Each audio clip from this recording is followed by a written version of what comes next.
नमस्ते। मेरा नाम डॉक्टर आकाश सिंह है और मैं कंसल्टेंट रूमेटोलॉजिस्ट एंड इम्यूनोलॉजिस्ट हूँ, डायरेक्टर एंड को फाउंडर ऑफ अकॉर्ड क्लिनिक्स, जो शाहपुर चौक, मेडिकल कॉलेज रोड, गोरखपुर में स्थित है। आज इस वर्ल्ड आर्थराइटिस डे के दिवस पर मैं दैनिक जागरण का शुक्रगुजार हूँ कि उन्होंने ये अच्छी पहल की है लोगों में अवेयरनेस फैलाने के लिए। तो आज हम वर्ल्ड आर्थराइटिस डे पे आर्थराइटिस के बारे में बात करेंगे। मैं पर्टिकुलरली उस एक आर्थराइटिस के प्रति बात करना चाहता हूं जो हमारे पूर्वांचल में काफी कॉमन है। उस बीमारी का नाम है स्पॉन्डाइलो आर्थराइटिस।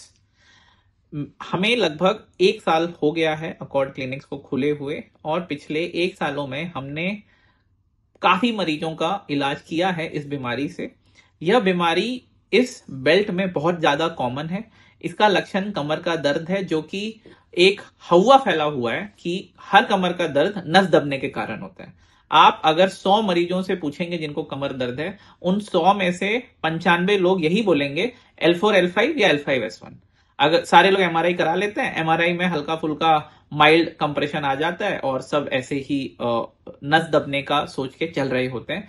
ये धारणा पूरी तरह से गलत है। जी, नस दबने से भी दर्द हो सकता है, ऐसा नहीं है नहीं होता है। बट अगर कोई भारी वजन आपने उठाया या आपको कोई चोट लगी, तब वो होने के चांसेस ज्यादा हैं।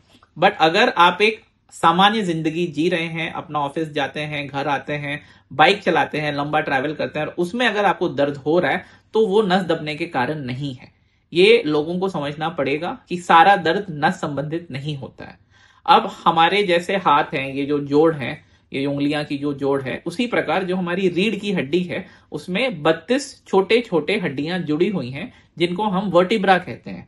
उस वर्टिब्रा, दो वर्टिब्रा जो होती हैं, उनके बीच में भी एक जोड़ होता है जिसको हम फेसिटल जॉइंट कहते हैं। वो भी एक प्रकार का जोड़ है, और उस जोड़ में भी गठिया हो सकता है।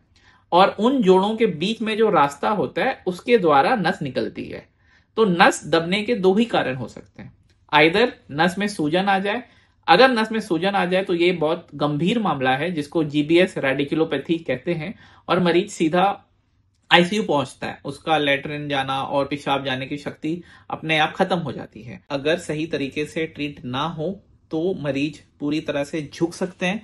मैंने ऐसे मरीज देखे हैं जो ऐसे आते हैं, वो सिर्फ आंख हिलाते हैं, उनकी गर्दन का मूवमेंट पूरी तरह रुक जाता है और उनके कूल्हे जाम हो जाते हैं, घुटने जाम हो जाते हैं। लोग ऑपरेशन करा के आते हैं।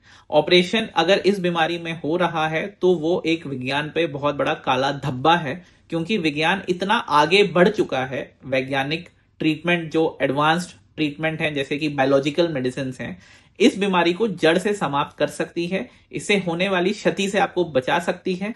और सर्जरी तो, अगर वही मैं बता रहा हूं, अगर इस बीमारी में सर्जरी हो रहा है तो ये मॉडर्न मेडिसिन पे एक इंसल्ट है, क्योंकि इतना एडवांस ट्रीटमेंट आ गया कि सर्जरी की तो नौबत आनी ही नहीं चाहिए। एवरेज वेटिंग टाइम एक मरीज को DM certified rheumatologist and immunologist के पास पहुंचने का डिले है 7 साल। ये पब्लिश्ड लिटरेचर में आपको बता रहा हूं।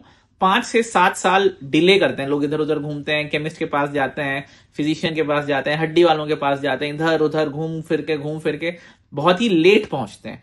तो ये चीज कम करनी पड़ेगी। रूमेटोलॉजिस्ट देश में बहुत कम है, डिग्रियां कम है, बट तब भी हैं। पूर्वांचल में मैं अवेलेबल हूं, कुछ लोग दिल्ली से महीने में एक आध बार आते हैं, बाकी लखनऊ दिल्ली में लोग हैं। इंस्टीट्यूट्स हैं, पीजीआई लखनऊ हो गया, पीजीआई चंडीगढ़ हो गया, एम्स दिल्ली हो गया।